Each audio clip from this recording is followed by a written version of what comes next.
नमस्कार, MG TV में आपका स्वागत है। मैं हूं रंजीत छाबड़ा। आइए चलते हैं खबरों की ओर। धमतरी तहसील साहू समाज धमतरी परिक्षेत्र लिमतरा द्वारा ग्राम गोपालपुरी में करियर गाइडेंस एवं मोटिवेशन टॉक शो का आयोजन किया गया, जिसमें शासकीय हायर सेकेंडरी स्कूल गोपालपुरी व साकरा हायर सेकेंडरी के 400 छात्र छात्राओं ने हिस्सा लिया। इस अवसर पर साहू संघ के जिला अध्यक्ष अवनेंद्र साहू, मोटिवेशन स्पीकर राकेश झंवर, तहसील साहू समाज अध्यक्ष गोपाल साहू ने शुभारंभ पर मां सरस्वती व कर्मा माता के छायाचित्र पर माल्यार्पण कर पूजा अर्चना एवं दीप प्रज्वलन कर किया गया। मुख्य अतिथि के रूप में धमतरी विधायक रंजना दीपेंद्र साहू थी।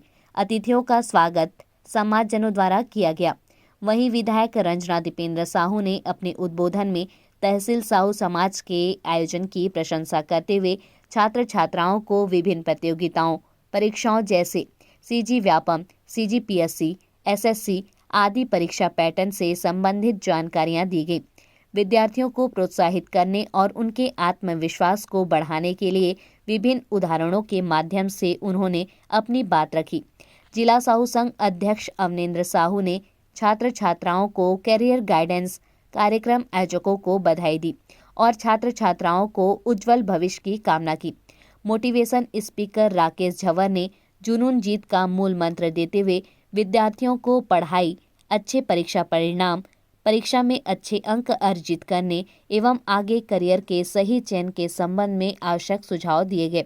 बच्चों को IAS, IPS, cardiologist, medical surgeon, air force, doctor, वैज्ञानिक, प्रोफेसर, चार्टेड अकाउंटेंट, सिविल जज एवं सॉफ्टवेयर इंजीनियर बनने जैसे करियर के चुनाव के तैयारी के संबंध में जानकारी प्रदान की गई।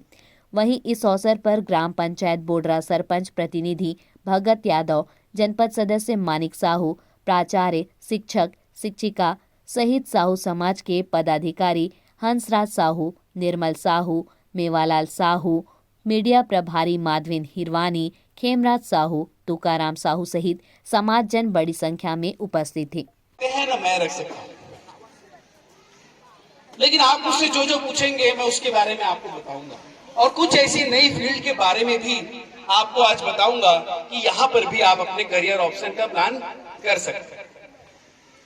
कौन कौन से क्लास के हैं हम यहाँ पर? 9th और 12th और 11th। अच्छा, 9th एंड 12th, 9 से 12th तक आप सब यहाँ पर हैं। आप लोग 6th वाले भी हैं। गुड, बहुत अच्छा समय है आपके लिए। छोटी सी स्टोरी से मैं अपनी बात को आगे बढ़ाता हूं, वो ध्यान से सुनिएगा। और मेरी छोटी सी कमजोरी है, जीतेंगे हम, जीतेंगे हम, जीतेंगे हम। बहुत धीरे आ रही है। जीतेंगे हम। नंदू एक 4 साल का था। नंदू जब 4 साल का था तो वो सोचता था कि जब मैं स्कूल जाऊंगा तो मैं खुश होऊंगा। नंदू कितने साल का था? क्या सोचता था? हाँ, जैसे मैं ये बात कर रहा हूँ आपको पूरे वर्ड वैसे याद रखने रहेंगे। तैयार हैं आप लोग? जीतेंगे हम। नंदू 4 साल का था तो वो सोचता था कि जब मैं बड़ा होऊंगा तो मैं स्कूल जाऊंगा। और एक दिन आया जब उसके माता पिता ने उसका एडमिशन स्कूल में करा दिया। नंदू 4 साल का था जब वो सोचता था कि जब मैं स्कूल जाऊंगा तो खुश होऊंगा। नंदू कितने साल का था? वो क्या सोचता था? स्कूल जाऊंगा तो, स्कूल जाऊंगा तो। नंदू जब 4 साल का था अब वो सोचता था जब अपने आसपास के लोगों को स्कूल जाते देखता, जब स्कूल जाऊंगा तो खुश। और नंदू, उसके माता पिता ने उसका एडमिशन करा दिया। नंदू स्कूल जाना चालू कर दिया। स्कूल में जाके जब उसे पढ़ने लगा, अपना दिमाग लगाना पड़ा, तो उसे ऐसा लगा जब मैं कुछ बड़ी क्लास में पहुंच जाऊंगा तो मैं खुश। नंदू बड़ी क्लास में पहुंच गया, क्लास 5th में पहुंच गया। और वहां पर भी जाके जब उसको बहुत सारे पढ़ने पड़े, थोड़ी सी पढ़ाई ज्यादा होने लगी, तो उसे ऐसा लगा यार यहाँ बहुत ज्यादा पढ़ना पड़ता है, जब मैं 10वीं पास कर 10वीं में पहुंच जाऊंगा तो मैं खुश। नंदू कितने साल का था? साल का था। वो क्या सोचता था? उसके बाद क्या सोचता था? उसके बाद क्या सोचा था? वो क्लास 10 पहुंच गया, जब सब्जेक्ट लेने की बारी आई तो अरे यार इतने सारे सब्जेक्ट, अब मैं ना कॉलेज चले जाऊंगा तो मैं खुश होऊंगा। नंदू क्या सोचता था? और एक दिन आया, नंदू कहाँ चला गया? कॉलेज भी चला गया। कॉलेज चला गया, वहां पर भी बहुत सारी उलझने रहती थी, कॉलेज की भी लाइफ कम नहीं थी। आसपास की लाइफ से जद्दोजहद करते हुए उसे ऐसा लगा जब मुझे नौकरी मिल जाएगी तो मैं खुश। और एक दिन ऐसा आया, कॉलेज की पढ़ाई पूरी होने के बाद नंदू को नौकरी बहुत अच्छी चल रही है क्लास, आप लोग को बहुत समझ में आ रहा है, आप लोग को पूरी स्टोरी याद हो रही है। जीतेंगे हम, जीतेंगे हम। और कॉलेज जाने के बाद नंदू शादी कर लिया। क्या हुआ? किसकी नौकरी? क्या सोचता था वो? रात के 8-9 बज जाए, काम करने का एक अलग प्रेशर, उसे ऐसा लगा यार किस लाइफ में फंस गया मैं, जब मेरी शादी होगी तो मैं खुश हो जाऊंगा, शादी होगी। और वो दिन आया कि नंदू की फिर नंदू को लगा चार दिन तो उसकी वाइफ के साथ बहुत अच्छे चले, 4 दिन की चांदनी और बहुत अच्छा नॉलेज है आपको। ऐसा होता है क्या शादी के बाद? हाँ नहीं, नंदू बहुत खुश था। खुश था क्या? नहीं, वो बोला शादी के बाद। और उसकी शादी कुछ दिन कैसा चला? उसके बाद उसे ऐसा लगा यार अब तो 2-4 दिन बाद उसकी वाइफ से खटपट चालू हो गई, जो मैरिड लाइफ में अक्सर हस्बैंड वाइफ की होती है। उसे ऐसा लगा यार जब मेरे बच्चे होंगे तो मैं खुश। और क्या दिन आ गया? नंदू कितने साल का था? बच्चा थोड़ा बड़ा होगा तो खुश होगा, बच्चे को बड़ा क्लास में चले जाएगा तो खुश होगा, बच्चे की कॉलेज चले जाएगा तो खुश होगा। और नंदू एक दिन बूढ़ा हो गया और नंदू रिटायर हो गया। नंदू क्या सोचता था कि मैं, क्या नंदू कभी खुश हुआ? नहीं हुआ। क्यों? क्यों नहीं हुआ? क्यों नहीं हुआ नंदू खुश?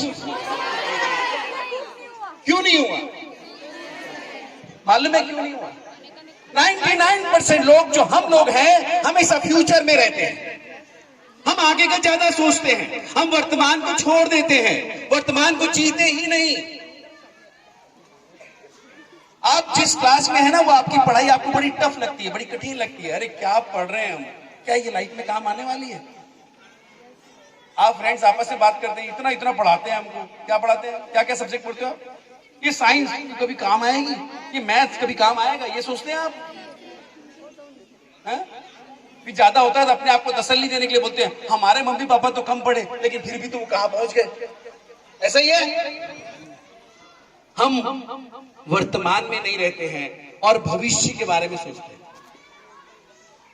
आप अपने भविष्य को नहीं बदल, आप अपने वर्तमान को नहीं बदल सकते, लेकिन भविष्य को बदल सकते हैं वर्तमान से।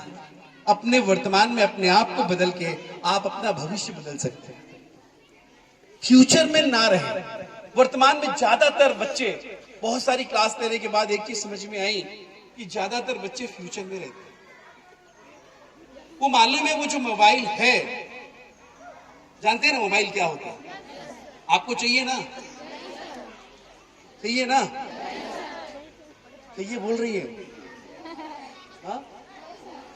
मैं आपको गारंटी के साथ बता सकता हूं, यदि आप कक्षा 12वीं तक यदि आपने मोबाइल यूज करना चालू कर दिया तो आपका भविष्य अंधकार में रहेगा। वर्तमान की जो परिस्थितियां हैं वो ये है, वर्तमान का जो सर्वे है वो ये है। यह आपको आलसी बना देगा, उसमें आपकी कोई काम की चीजें नहीं आएगी। हाँ, माना कि कंप्यूटर में, इंटरनेट में आपको बहुत सारी ज्ञान की बातें मिलेंगी, बहुत सारा नॉलेज मिलेगा, लेकिन तब जब आप उसे ज्ञान खोजने जाओगे तो सिर्फ कंप्यूटर में, मोबाइल में नहीं मिलेगा।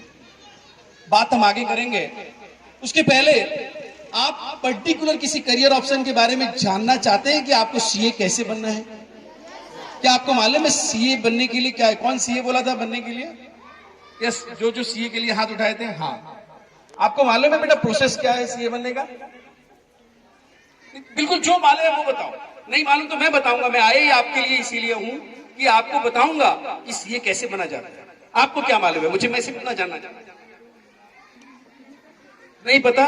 बहुत बढ़िया, जोरदार ताली इनके लिए। किसी को पता है कि सीए बनने के लिए क्या करना पड़ता है? कॉमर्स लेना पड़ता है। कॉमर्स लेना पड़ता है। और नहीं, आपकी जो जानकारी है मुझे पता है, मैं आपकी जानकारी को और दुरुस्त करूंगा। यस, क्या करना पड़ता है सीए बनने के लिए?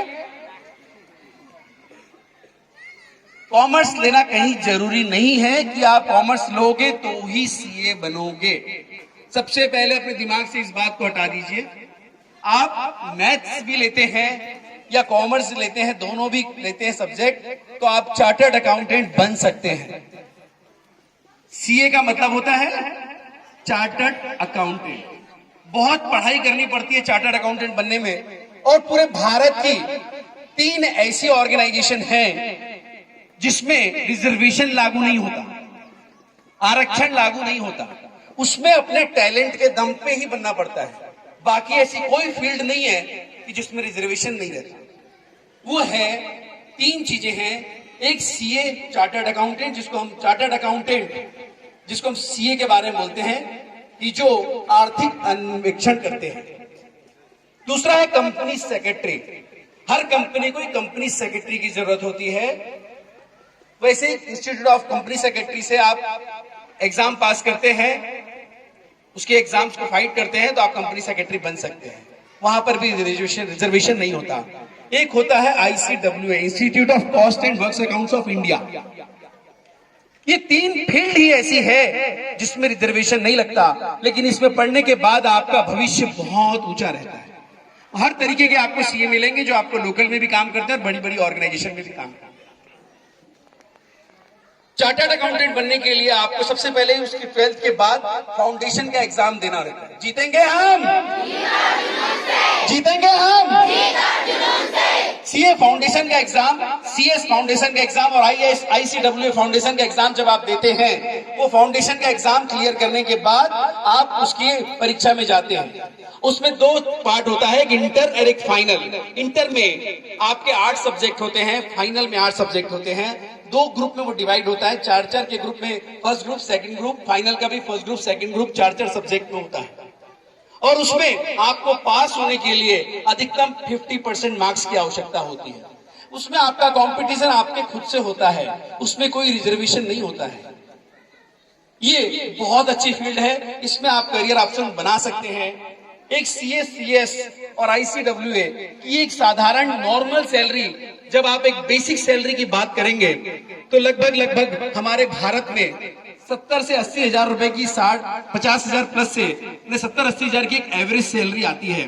और आपकी टैलेंट और एक्सपीरियंस के दम पे आप अपनी सैलरी को लाखों और करोड़ों में बदल सकते हैं भविष्य में आपके नॉलेज के हिसाब से। इसके बारे में और डिटेल नॉलेज आपको चाहिए, मैं आपको अपना नंबर दूंगा।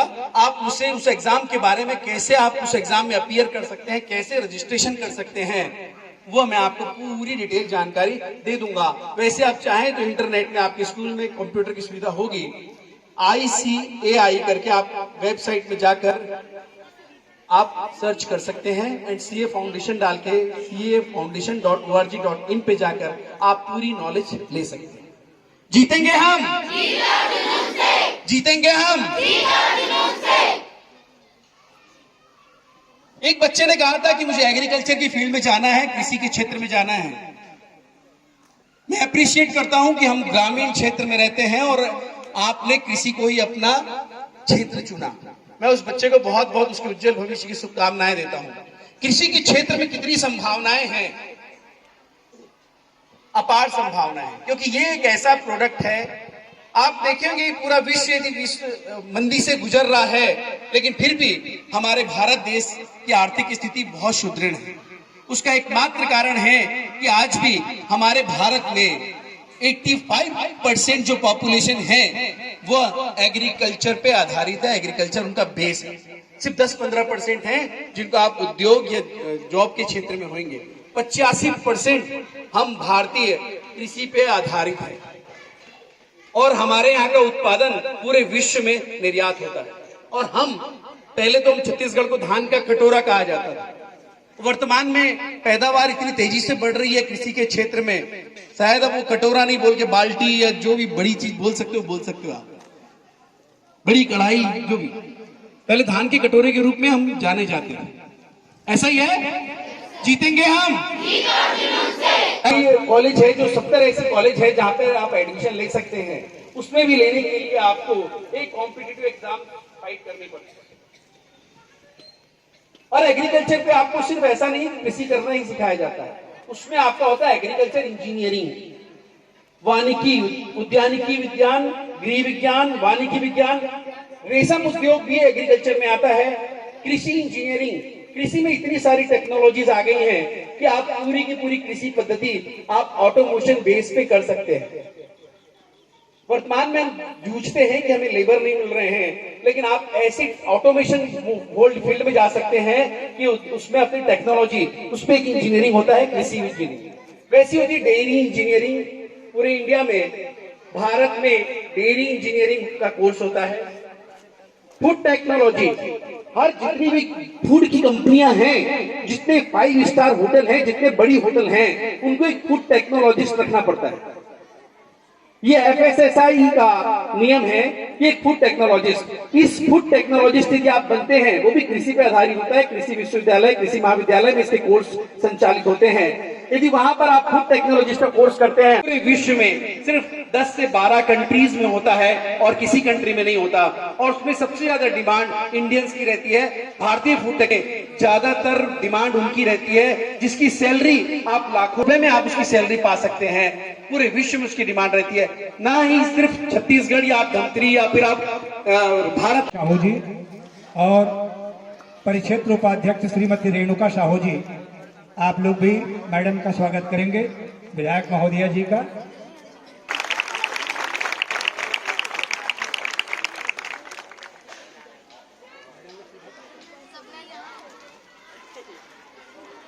और लीजिए, और आपसे हम निवेदन करते हैं कि आप बच्चों को अपने आशीर्वचन से ओत-प्रोत करेंगे।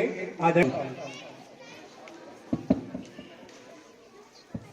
बोली भारती छत्तीसगढ़ महकारी की मां सरस्वती। तहसील साहू समाज के तत्वाधान में करियर गाइडेंस का यह कार्यक्रम आयोजित किया गया है और इस कार्यक्रम में मुख्य रूप से इस मंच में अतिथि के रूप में विराजमान है सम्मानीय हमें मिल जाए, अच्छे टीचर हमें पढ़ाने के लिए मिल जाए। शहर में ऐसा होता है कि आप घर से निकलिए और आपके लिए कोचिंग क्लासेस पूरी तैयार बैठे रहती है, लेकिन ग्रामीण परिवेश में दिक्कत ये है कि हम चाहकर भी जो चीजें पाना चाहते हैं वो हमें मिल नहीं पाती। जीवन में बहुत सी चीजों की कमियां मिलती। हम बहुत उदाहरण देते हैं कि फलाना IAS बोले ग्रामीण परिवेश में वो पढ़ा है, इतना बड़ा अधिकारी बन गया, तो भाई वो भी तो सरकारी स्कूल में रह के पढ़ा है। ये उदाहरण लोग देते आए हैं, लेकिन उस समय भी सुविधाओं का अभाव था, लेकिन प्रयासों में कमी नहीं थी, संघर्षों में कमी नहीं थी। और वास्तविक रूप से जिन लोगों ने जीवन की हर चुनौतियों को यदि स्वीकार करके अपने जीवन में उसे यदि उतारा है, वो व्यक्ति जरूर सफल हुआ है। इस बात का अनुभव भी मैंने अपने जीवन में किया है, इसलिए आपके सामने परोसने का प्रयास कर रही हूँ। राकेश जी बहुत अच्छी बातें आपको बताएंगे और यकीन मानिए बोर होने वाला विषय नहीं है, क्योंकि ये आपके करियर से संबंधित है। और हंसते खेलते यदि जीवन की चुनौतियों को हमने अपना लिया, ठीक है, होता है दुख और सुख, जीवन के दो ही तो पहलू हैं, या तो दुख हो सकता है या तो सुख हो सकता है। कोई व्यक्ति नहीं कह सकता कि मैं सभी चीजों से खुश हूं या सभी चीजों से मैं दुखी हूं, क्योंकि सारी चीजें होती रहती है और सभी चीजों को हमको सहजता अपने जीवन में स्वीकार करना, अपने स्वभाव में लाना पड़ेगा। क्योंकि यदि आप कहेंगे मुझे दुख है, परेशानी है, मैं पढ़ नहीं पा रहा हूँ या मैं पढ़ नहीं पा रही हूँ क्योंकि मुझे अच्छे टीचर नहीं मिल रहे हैं, अच्छी कोचिंग नहीं मिल पा रही है, वो आपका एक पार्ट है। लेकिन सेकेंड पार्ट ये भी है कि अच्छा टीचर, अच्छा शिक्षक यदि जो चीज आपको परोस रहा है, क्या आप उसे अपना रहे हैं? यदि हम उसे अपना लेते हैं, निश्चित रूप से आप यकीन मानिए देने वालों की कमी नहीं है। आज तहसील साहू समाज धमतरी एवं परिक्षेत्र लिमतरा के द्वारा हायर सेकेंडरी स्कूल गोपालपुरी में करियर गाइडेंस एवं मोटिवेशन टॉक शो का आयोजन किया गया। और इस कार्यक्रम का उद्देश्य है कि हमारे जो 10वीं 12वीं के बच्चे हैं आगे किस तरह से विषय का चयन करेंगे और अपना करियर किस दिशा में बनाना चाहते हैं, इसके लिए हमारे मोटिवेटर राकेश झंवर जी उपस्थित थे, जिन्होंने बहुत सारी जानकारी बच्चों को दिया। निश्चित ही यह जानकारी बच्चों को उनके भविष्य में काम आएगा, ऐसा मैं विश्वास पाता हूं। और हम लोग बहुत पहले से तहसील साहू समाज के द्वारा इस तरह का आयोजन रचनात्मक कार्य हमेशा करते आ रहे हैं और उसी कड़ी में इस तरह का आयोजन आज गोपालपुरी में हुआ है। अभी लेते हैं एक छोटा सा ब्रेक। आप देखते रहिए MG TV, क्योंकि खबरों का सिलसिला यहाँ थमता नहीं।